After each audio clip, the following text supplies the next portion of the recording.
Hi කොහොමද යාළුවනේ time on ලෝචි YouTube channel එකට මගේ ආදරණීය යාළුවෝ ගොඩාක් ආදරයෙන් පිළිගන්නවා.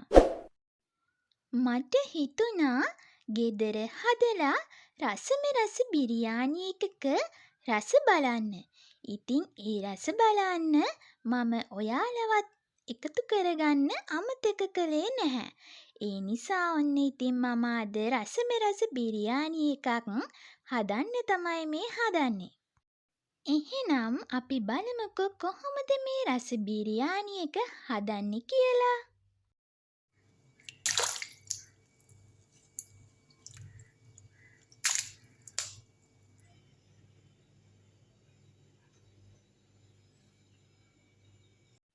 මම මුලින්ම චිකන් ටික හොඳින් පිරිසිදු කරගත්තා.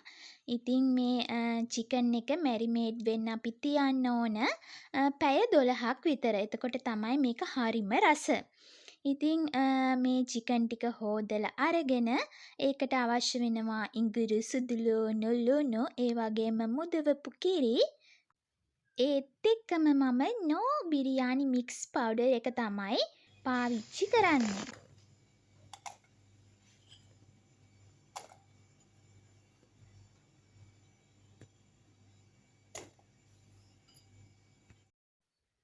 මම ඉඟුරු සුදුලුණු ටික මේ විදිහට වංගෙඩියට දාලා හොඳින් ඒක කොටා ගන්නවා. ඉතින් කියන්න ඕන මම මේක බ්ලෙන්ඩර් කප් එකට දාලා ග්‍රයින්ඩර් කරගත්තේ නැහැ. වංගෙඩියට දාලා තමයි හොඳින් තලා ගත්තේ.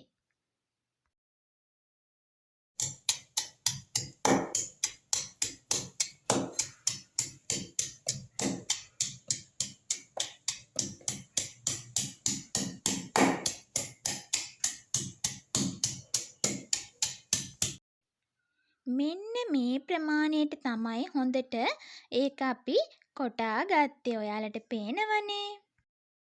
ඊට පස්සේ මම හොඳින් පිරිසිදු කරගත්ත චිකන් එකට මේ විදිහට ලුණු කුඩු ටිකක් ඇති ප්‍රමාණයට එකතු කර ගන්නවා. ඊට පස්සේ තලාගත්ත ඉඟුරු සුදුලුණු ටිකත් මෙන්න මේ විදිහට චිකන් එකටම එකතු කර ගන්නවා. මම ඔයාලට කිව්වනේ මම මේකට භාවිතා කරන්නේ නෝ බිරියානි මික්ස් පවුඩර් එක කියලා. ඉතින් ඒක දැම්මම ඇත්තටම හරිම රසයි. මම මේ චිකන් කිලෝ එකකට ගන්නේ බිරියානි මික්ස් පවුඩර් එකෙන් ග්‍රෑම් 20ක ප්‍රමාණයක්. ඒ ප්‍රමාණය මට නම් ඇත්තටම ප්‍රමාණවත්. මොකද මීට වැඩිය දැම්මොතින් එහෙම ඒකේ එන්නේ හරි අමුතු රසක්.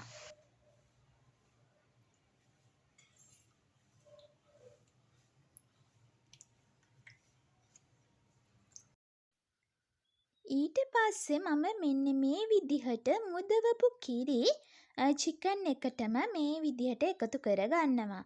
ඒකත් එකතු කරගෙන හොඳින් කලවම් කරගන්න තමයි දැන් හදන්නේ. මම මේ විදිහට චිකන් එක මැරිනේට් වෙන්න හදලා තියන්නේ කලින් දවසේ රෑ. මේ විදිහට හොඳින් කලවම් කරලා මම ෆ්‍රිජ් එකේ යට කොටසට තමයි දාලා තියාගන්නේ. ඔයාලත් දවල්ට බිරියානි එකක් හදන්න හිතාගෙන ඉන්නව නම් කලින් දවසේ රෑට මේ විදිහට චිකන් ටික හොඳින් සීසන් වෙන්න කලවම් කරලා ෆ්‍රිජ් එකේ යට කොටසින් තියන්න. රෑට හදන්න ඉන්නව නම් උදේම මේ විදිහට සීසන් වෙන්න තියලා තියාගන්න. එතකොට හරිම රසයි.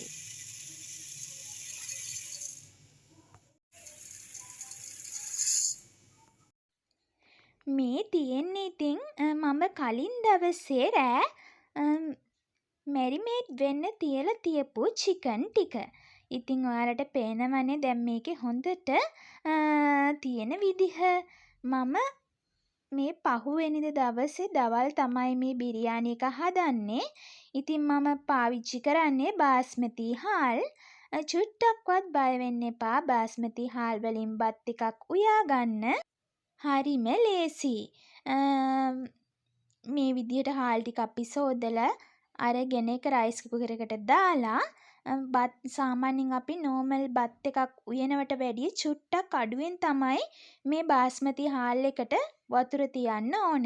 ඒත් එක්කම බටර් ටිකක් එකතු කරගත්තාම ඇත්තටම හරිම හොඳයි.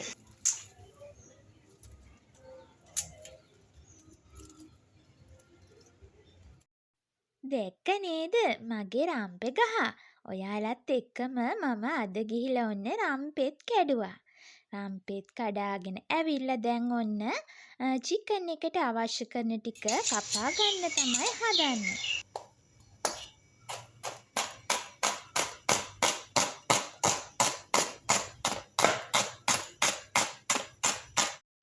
මේ විදිහට ලෝණු ටිකත් කපාගෙන රම්පෙ ටිකත් මේ විදිහට කපලා සුදු ලුණු තමයි මේ තලා ගන්න හදන්නේ. මම මේකට ඉඟි එකතු කරගත්තේ නැහැ.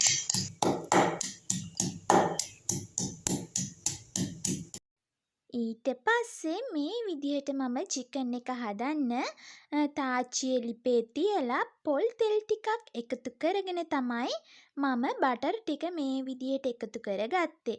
මොකද නැත්නම් හට්ටිය කර වෙනකොට බටර් ටික කර වෙන්න බලනවා.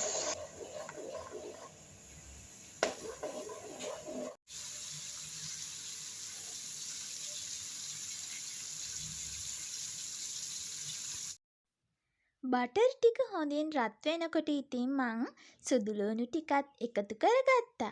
ඔය අතරේ මම බිත්තර ටිකක් තැම්පෙන්න තියාගත්තා. දැන් නම් සුදු ලුණු ටික හොඳින් තෙම්පරාදු වෙලා තියෙන්නේ. එතකොට මම මේ විදිහට කපාගත්ත ලුණු රම්පේ කරපිංච ටිකත් මේ විදිහටම බටර් ටිකට එකතු කරගන්නවා. එකතු කරගෙන හොඳින් කලවම් කරලා හොඳට තෙම්පරාදු වෙනකොට හරිම සුවඳයි ඉතින් මුළු කිචන් එකම. ඉතින් ඒ වෙලාවේ මෙන්න මේ විදිහට අපි මැරිනේඩ් වෙන්න තියපු චිකන් ටික එකතු කරගෙන හොඳින් කලවම් කරගන්න තමයි දැන් හදන්නේ. බලන්නකෝ ඉතින් යාළුවනේ හරිම සුවඳයි මේ වෙලාවේ මගේ මුළු කිචන් එකම. ඔයාලා මේ විදිහට අද දවසේ මේ රෙසිපිය try කරලා බැලුවොත් කවදාවත් ඔයාලා බිරියානි කඩෙන් නම් අරගෙන එන්නේ නැහැ. ඇත්තටම හරිම රසයි. මගේ හබීබෝලෙත් ඉතින් හරිම ආසයි මේ විදිහට ගෙදර බිරියානි හදලා කන්න. ඉතින් මං චිකන් ටිකත් එකතු කරගෙන චිකන් ටික කලවම් කරපු ඒ හට්ටියටම වතුර චුට්ටක් දාලා ඒකත් මේ විදිහට චිකන් එකට දාලා කලවම් කරගත්තා.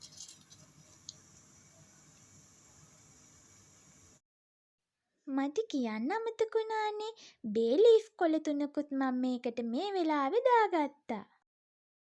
ඉතින් එන්නකෝ අද දවසේ මම උයපු බාස්මති හාලෙන් බත් එක බලන්න. පේනව නේද? ලස්සන මල් ටිකක් වගේ බත් ටික තියෙන විදිහ. ඉතින් බෙරි වෙලත් නැහැ. එකට ඇලෙන්නෙත් නැහැ මොකද මම බටර් දැම්මනේ. ඉතින් ලස්සනට බත් ටික තියෙනවා. පිට්ටු කැට වගේ. තව මේක චූට්ටක් විතර තැම්බෙන්න ඕන. දැන් මේක චිකන් එකේ ඒ ග්‍රේවි එක දාලා නැවතත් අපි තියෙන නිසා මේ ප්‍රමාණය ඇති. ඒ නිසා ඔන්න මම බත් එකත් ඕෆ් කරගෙන ඔය අතරේ මගේ චිකන් ටිකත් හරි පේනවනේ ඔයාලට. හොඳට චිකන් ටික තැම්බිලා තමයි තියෙන්නේ. ඔය අතරේ මම හොඳින් කලවම් කරලා කැට පොඩි කරගත්ත මේ බාස්මති බත් ටික මම චිකන් එක හදාගත්ත ඒ චිකන් ග්‍රේවි එකට මෙන්න මේ විදියට දාලා බත්තට පොඩි නොවෙන්න මෙහෙම හොඳින් කලවම් කර ගන්නවා. ඊට පස්සේ ඉතින් මම ආපහු රයිස් කුකර් එකට දාලා ආපහු විනාඩි 5ක් විතර කීප් වර්ම් එකේ තියලා තියෙනවා. මම උයාගත්ත චිකන් ටික මේ විදිහට එයා ෆ්‍රයි එකට දාලා බේක් කරගන්න තමයි හදන්නේ. ඉතින් ඒක අපි හොඳින් තම්බගෙන තියෙන නිසා විනාඩි 18ක කාලයක් තමයි මම සෙල්සියස් අංශක 160 හිට් කරගත්තේ. ඔයාලට පේනව නේද? චිකන් ටිකත් මේ වෙලාවේ ඔන්න හරි. ඉතින් මම රයිස් කුකර් එකට දාගෙන බත් ටික නැවත මං කිව්වනේ විනාඩි 5ක් විතර කීප් වර්ම් එකේ තියලා තිබ්බා. ඊට පස්සේ මම 1 කිලෝ කලරින් 0.3ක් බත් එකට උඩින් මේ විදිහට දාගත්තා. ඉතින් පේනව නේද මගේ රසම රස බිරියානි එකේ ලස්සන. ඒ විතරක් නෙවෙයි මගේ මුළු කිචන් එකම හරිම සුවඳයි. එදා දවසේ ඉතින් මම මෙන්න මේ විදිහට තමයි මගේ හබීබෝලෙට රසම රස බිරියානි එකක් මගේ අතින් හදලා දුන්නේ. ඉතින් මං බිත්තරත් තම්බලා ඒක චුට්ටක් තෙල් චුට්ටක් දාලා මේ විදිහට ඒකත් බෙදලා අරගෙන ඉතින් රස බලන්න තමයි දැන් හදන්නේ. ඔයාලත් මේ රෙසිපිය try කරලා බලන්නකෝ හරිම රසයි. අද දවසේ වීඩියෝ එක ගැන ඔයාලට මොකද හිතෙන්නේ කියලා පහතින් කමෙන්ට් එකක් දාගෙන යන්නත් අමතක කරන්න එපා. මගේ වීඩියෝ එකක් බලන පළවෙනි අවස්ථාව නම් ඔයා මගේ වීඩියෝස් බලන්න දිගටම කැමති නම් TimeOnLogy YouTube channel එක subscribe කරලා උඩ තියෙන bell icon එකත් click කරන්න. එහෙනම් තවත් දවසක ලස්සන වීඩියෝ එකක් අරගෙන මම ඔයාගේ ගෙදරට එන්නම්. හැමෝම සතුටින් පරිස්සමෙන් ඉන්න ඕනි. ඔබ සැමට සුබ දවසක්.